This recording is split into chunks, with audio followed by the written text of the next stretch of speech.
Good morning, everybody. I'm on my way over to Albert Lea to do some outreach, some missions work on the Riverland campus over there. And I am driving, and I am not using my hands to video record. I am driving, so I just wanted to give everybody an update on the article that's coming out on Wednesday morning at ifonlyevenone.org. It is called Relational Evangelism, Do I Reject It?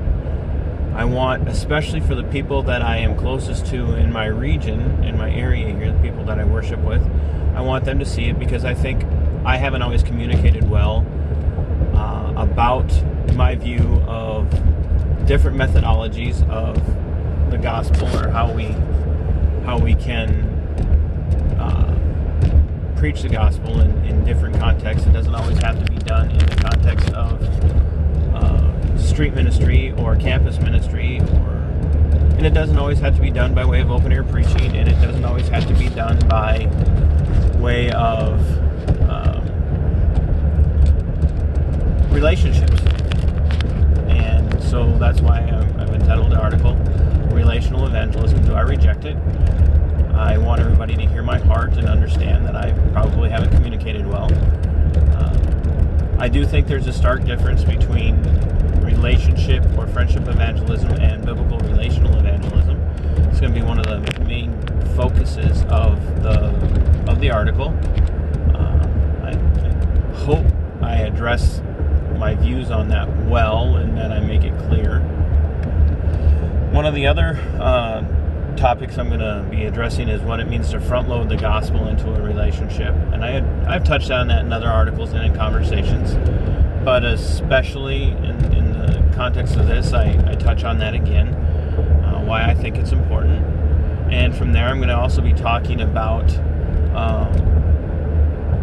whether we identify as being in Christ, or if we identify as being in our occupation. Because I think that's fundamental. I think that's a key to understanding who we are as Christians, and not making the mistake of leading with, hi, I'm John Smith and I work at XYZ company, and this is what I do there. I think as Christians, our first identification should be in Christ. Jesus himself tells us that we're either of God or we're of Satan. And when we're of Christ, when we're of God, when we've been bought at such high a price, I think it's okay that we, identify ourselves that way. I think it's perfectly fine for us to identify ourselves as being the property of Satan. Boy, that was bad. As being the property of Christ, being the property of God. And that, to me, is pivotal. And I think that's going to open up doors for us in ways that would never be open before if we start off our relationships with identifying as Christian and why that's important to us. And even saying, because I'm a blood-bought Christian, this is who I am, and this is why the gospel is important to me, and why I want you to know where I stand on the issue. It's going to be uncomfortable, but please read and see why I make the argument that I do. The other one is the challenge. The other aspect of it is the challenge that I want to leave people with, of thinking about, are we really preaching the gospel in the context of relationships? Are we really doing that? Are we really doing evangelism in the context of relationships or friendships?